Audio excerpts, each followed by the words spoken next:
जय हिंद दोस्तों, मेरा नाम कमलेश है। मैं आप लोग को अपनी बायो यूट्यूब चैनल में स्वागत करता हूं। दोस्तों, मैं आप लोग को पार्ट वन में साइंस के पार्ट वन में पढ़ा चुका हूं कि साइंस किसे कहते हैं, इसको कितने भागों में बांटा गया है, कितने भागों में वर्गीकृत वर्गीकृत किया गया है और इसके कितने पार्ट हैं, साइंस की उत्पत्ति कैसे हुई, ये सारी चीज़ें मैं बता चुका हूँ। तो मैं आप लोग को अब मैं बताया था कि इसके भाग कितने हैं। भाग में अब आप लोग आइए देखते हैं। थोड़ा सा पहले हम साइंस के बारे में जानेंगे और फिर उसके बाद साइंस की जो सबसे जटिलतम पार्ट है, जटिलतम भाग है, जिसको माना जाता है, उसके बारे में आज हम पढ़ेंगे, यानी कि फिजिक्स में। तो आइए जानते हैं। साइंस शब्द की उत्पत्ति साइंसिया नामक शब्द से हुई है, जिसका अर्थ होता है टू नो, यानी कि जानना। विज्ञान के जनक यानी साइंस के जनक हम अरस्तु कहते हैं। अगर कहीं पर आपको विज्ञान में आता है एरिस्टोटल लिख करके तो भी सही है, कोई दिक्कत नहीं है, आप सही कर सकते हैं। और अब हम जानेंगे फिजिक्स किसे कहते हैं, यानी भौतिक विज्ञान किसे कहते हैं। साइंस को तीन भागों में बांटा गया: भौतिक विज्ञान यानी फिजिक्स, रसायन विज्ञान केमिस्ट्री, बायोलॉजी यानी कि जीव विज्ञान बांटा गया। तो आइए हम जानते हैं कि फिजिक्स किसे कहते हैं। फिजिक्स की वैसे अगर परिभाषा या हमें कह लें फिजिक्स में किस चीज़ का अध्ययन किया जाता है, तो फिजिक्स में मैटर और एनर्जी का अध्ययन करते हैं। फिजिक्स में मैटर और एनर्जी का अध्ययन करते हैं। अगर हम परिभाषा की जानने की कोशिश करें तो विज्ञान की वह शाखा जिसमें हम द्रव्य तथा ऊर्जा के साथ साथ उनके बीच पारस्परिक क्रियाओं का अध्ययन किया जाता है या करते हैं, उसे फिजिक्स कहते हैं या भौतिक विज्ञान कहते हैं। या विज्ञान की वह शाखा जिसमें हम प्रकृति प्राकृतिक और उसके नियमों का अध्ययन करते हैं, उसे भौतिक विज्ञान कहते हैं। आइए एक बार फिर से देख लेते हैं भौतिक विज्ञान की परिभाषा। विज्ञान की वह शाखा जिसके अंतर्गत हम द्रव्यता ऊर्जा के साथ साथ उसके बीच पारस्परिक क्रियाओं का अध्ययन करते हैं, उसे भौतिक विज्ञान कहते हैं। या आप ये कह लीजिए जिसमें हम प्रकृति और उसके नियमों का अध्ययन करते हैं, उसे भौतिक विज्ञान कहते हैं। भौतिक विज्ञान में कुछ नहीं, भौतिक विज्ञान में बस आप इतना जानिए कि ये नेचर से संबंधित है, यानी प्राकृतिक विज्ञान है। यानी प्रकृति में जो जितनी भी चीज़ें उपलब्ध है उसी के बारे में अध्ययन करना, वहीं से इन्वेंशन करना, आविष्कार करना, सारी चीज़ के बारे में अध्ययन करेंगे, उसे हम फिजिक्स कहते हैं। तो आप अब आपको मैं बता दूं कि फिजिक्स हो गई। इसके बाद हम केमिस्ट्री रसायन विज्ञान की पढ़ेंगे, फिर जीव विज्ञान पढ़ेंगे। केमिस्ट्री को हिंदी में रसायन विज्ञान कहते हैं, बायोलॉजी को जीव विज्ञान कहते हैं। भौतिक विज्ञान में हम अध्ययन करते हैं मैटर और एनर्जी के बारे में। रसायन विज्ञान में अध्ययन करेंगे सिर्फ मैटर के बारे में कि द्रव्य क्या है। और जीव विज्ञान में अध्ययन करेंगे लिविंग के बारे में, कि जितनी भी सारी चीज़ें जीवित हैं लिविंग के बारे में अध्ययन किया जाएगा, यानी जीवित यानी सजीवों के बारे में अध्ययन किया जाएगा। आइए हम देखते हैं। फिजिक्स शब्द की उत्पत्ति हुई है ग्रीक भाषा के शब्द से हुई है, जिसका नाम जिसे हम कहते हैं फ्यूसिस। फ्यूसिस का अर्थ ही होता है नेचर, यानी कि प्रकृति।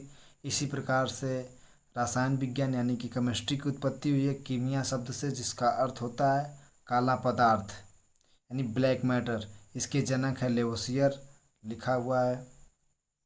इसके बाद हम आपको बता दें कि बायोलॉजी यानी जीव विज्ञान किसे कहते हैं। जीव विज्ञान में किसका अध्ययन करेंगे? जीव विज्ञान में जीवों का अध्ययन करेंगे, स्टडी ऑफ एनिमल्स या स्टडी ऑफ लिविंग वर्ड्स अध्ययन करेंगे, उसे हम जीव विज्ञान कहेंगे। जीव विज्ञान दो शब्दों से मिलकर बना है, बायोस प्लस लॉगस। बायोस का मतलब होता है जिंदगी या जीव या सजीव या जीवन कह लीजिए। लॉगोस मतलब होता है अध्ययन करना, यानी सजीवों का अध्ययन करना। इसे ही बायो प्लस लॉगोस यानी दो शब्दों से मिलकर बना है। इसमें हम सजीवों का अध्ययन करते हैं। इसके जनक अरिस्टोटल है, यानी आप अरस्तु को कह लीजिए।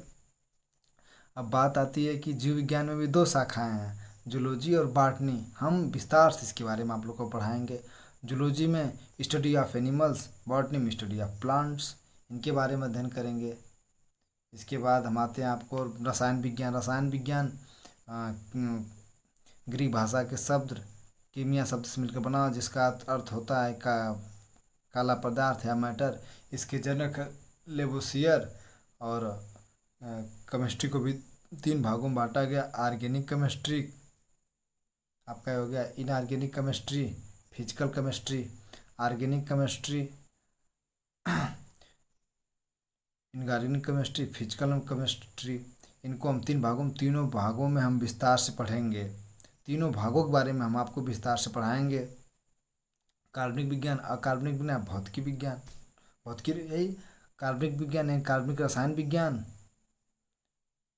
और दूसरा आपका इनकार्बनिक विज्ञान, अकार्बनिक भौतिकी रसायन विज्ञान, फिजिकल विज्ञान यानी भौतिकी रसायन विज्ञान। अब हम आप लोग को पढ़ाएंगे फिजिक्स के बारे में। आज हमको डीपली अध्ययन करना है, डीपली नॉलेज लेना है। फिजिक्स भौतिक विज्ञान, ये ग्रीक भाषा शब्द फ्यूसिस से बना है, जिसका अर्थ होता है नेचर या नेचर। और फिजिक्स को हम दो भागों में बांटते हैं, ancient physics, modern physics. Physics को हम दो भागों में बांटेंगे, पहला एंशियंट फिजिक्स, दूसरा है मॉडर्न फिजिक्स। और एंशियंट फिजिक्स को चिर सम्मत भौतिकी कहते हैं, मॉडर्न फिजिक्स को आधुनिक विज्ञान कहते हैं। चिर सम्मत विज्ञान यानी जो भौतिकी विज्ञान यानी एशियंट फिजिक्स यानी पुरानी फिजिक्स है, उसके जनक हैं सर आइजैक न्यूटन। और मॉडर्न फिजिक्स यानी आधुनिक विज्ञान के जनक हैं आइंस्टीन। अब हम चलिए डीपली अध्ययन करते हैं फिजिक्स के बारे में।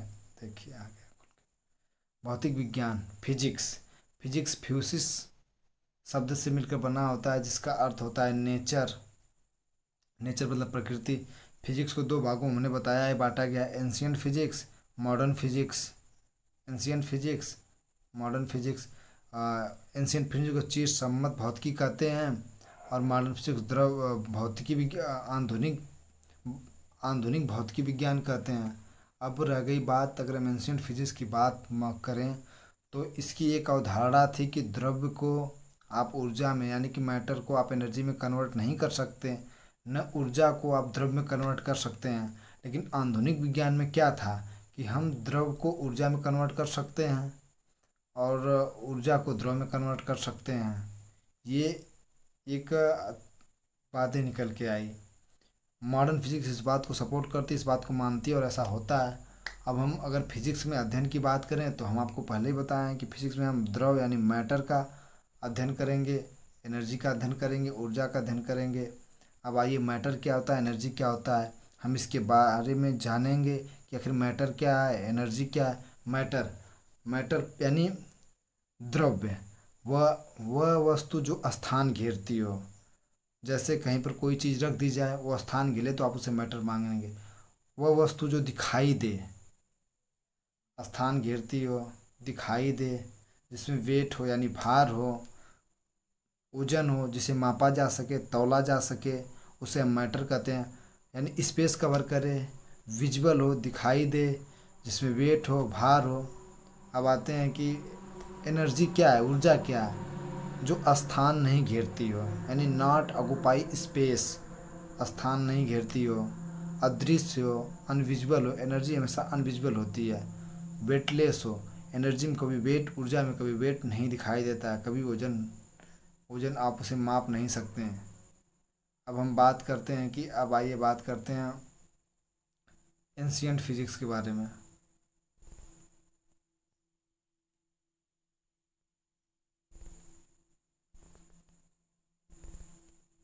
छोटा कर लें थोड़ा अपने आप को। बात करेंगे एंशियंट फिजिक्स के बारे में। एंशियंट फिजिक्स क्या है, मॉडर्न फिजिक्स क्या है। इसका एंशियंट फिजिक्स जो है, इसका प्रचलन 1900 के पहले था। इसको लाया गया था 1900 के पहले। इस पर ढेर सारी रिसर्च हुई, सारी चीज़ें हुई। एंशियंट फिजिक्स को 1900 के पहले इसके जनक हम आपको बताए थे न्यूटन थे। और मॉडर्न फिजिक्स 1900 के बाद इसका प्रचलन चला। 1905 में सापेक्षता का सिद्धांत दिए अल्बर्ट आइंस्टाइन ने। उन्होंने बताया कि मास को एनर्जी में परिवर्तित कर सकते हैं और एनर्जी को मास में परिवर्तित कर सकते हैं। और उसमें ये इसी बात का एंशियंट फिजिक्स में प्रचलन नहीं था, सपोर्ट नहीं था कि आप नहीं परिवर्तित कर सकते। इसकी खोज 1905 में सापेक्षता का सिद्धांत यही दिए हैं अल्बर्ट आइंस्टीन ने कि मास को आप एनर्जी में परिवर्तित कर सकते हैं, यानी ऊर्जा को आप द्रव्यमान में परिवर्तित कर सकते हैं और द्रव्यमान को एनर्जी में परिवर्तित कर सकते हैं। उसके बाद हम अगर एंशियंट फिजिक्स की बात करें कि इसके कितने भाग होते हैं, कितने पार्ट में बांटा गया, क्या क्या एंशियंट फिजिक्स में क्या क्या अध्ययन किए जाते हैं, तो हम आप लोग को बताएं। एंशियंट फिजिक्स में पहला है यांत्रिकी। एंशियंट फिजिक्स में पहला है यांत्रिकी। यांत्रिकी को हम इंग्लिश में मैकेनिक्स कहते हैं। इसमें हम गति प्लस उपकरण और यानी यंत्र यंत्र का अध्ययन करते हैं। अब गति क्या होती है? गति को हम इंग्लिश में मोशन कहते हैं। जब आप फिजिक्स कोई आपको पढ़ाया गया, आप पढ़ेंगे तो आपको पूरा पता चलेगा। तो गति यही है, जब कोई पिंड समय के साथ अपनी स्थिति में परिवर्तन करे। जब कोई पिंड समय के साथ अपनी स्थिति में परिवर्तन कर ले, उसे इमोशन कहते हैं या गति कहते हैं। इसमें उसमें जो उपकरण उपयोग में लाते हैं या यंत्र में लाए, जो भी उपकरण या यंत्र उपयोग में लाए जाते हैं, गति यानी जो जब कोई पिंड समय के साथ अपनी स्थिति में परिवर्तन करे, उसके अध्ययन में जो कोई उपकरण या पिंड लाए जाते हैं, उसे यांत्रिकी कहते हैं। उसमें अध्ययन करते हैं, उसे यांत्रिकी कहते हैं। यांत्रिकी के अंतर्गत अध्ययन किया जाएगा। अब हम आपको बताते हैं कि इसका एंशियंट फिजिक्स जो चीज संबंध विज्ञान है, उसका दूसरा पार्ट है स्थिर वैद्युतिकी, इलेक्ट्रोस्टैटिक्स। इलेक्ट्रोस्टैटिक्स में हम आवेश प्लस विद्युत धारा, आवेश को हम इंग्लिश में चार्ज कहते हैं और विद्युत धारा को हम करंट कहते हैं। इलेक्ट्रोस्टैटिक्स यानी करंट कहेंगे।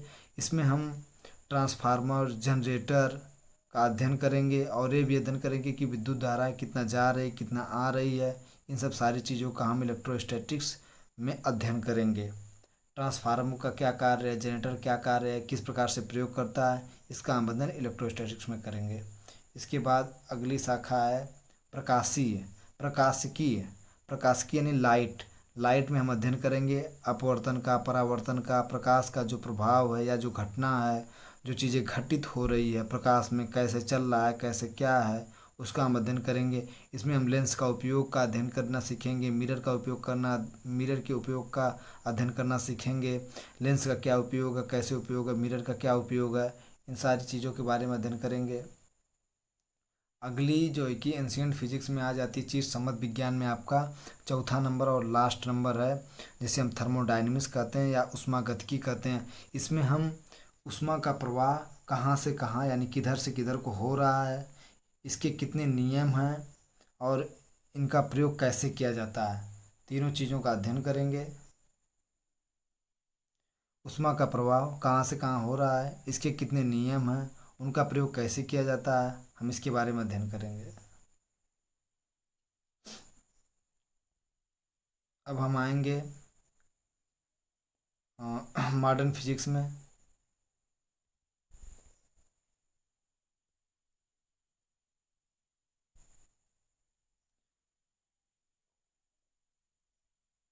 मॉडर्न फिजिक्स में हम आएंगे। मॉडर्न फिजिक्स में हम बताए थे कि 1900 के बाद इसका प्रचलन हुआ। 1905 में सर अल्बर्ट आइंस्टीन ने सापेक्षता का सिद्धांत दिया।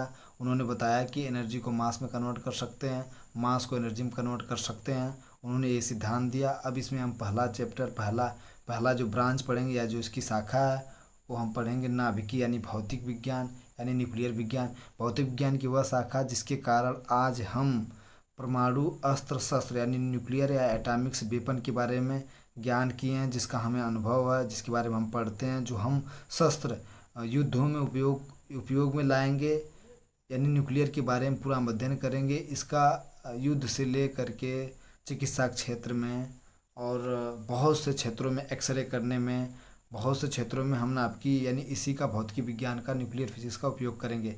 अब हम बात करते हैं चिकित्सा के क्षेत्र में।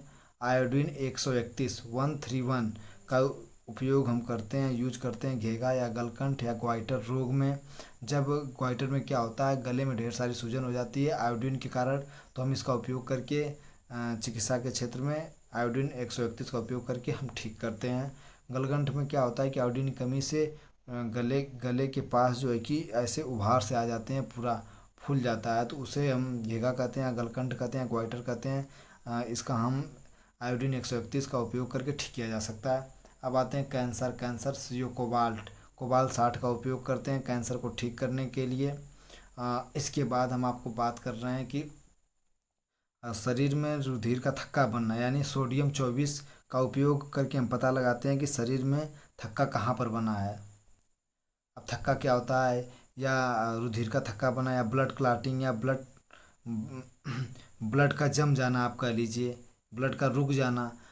जैसे अगर हमारे शरीर में हाथ में, हमारा हाथ है, इसमें ब्लड की सप्लाई अगर नहीं होगी, इसमें लकवा मार जाएगा।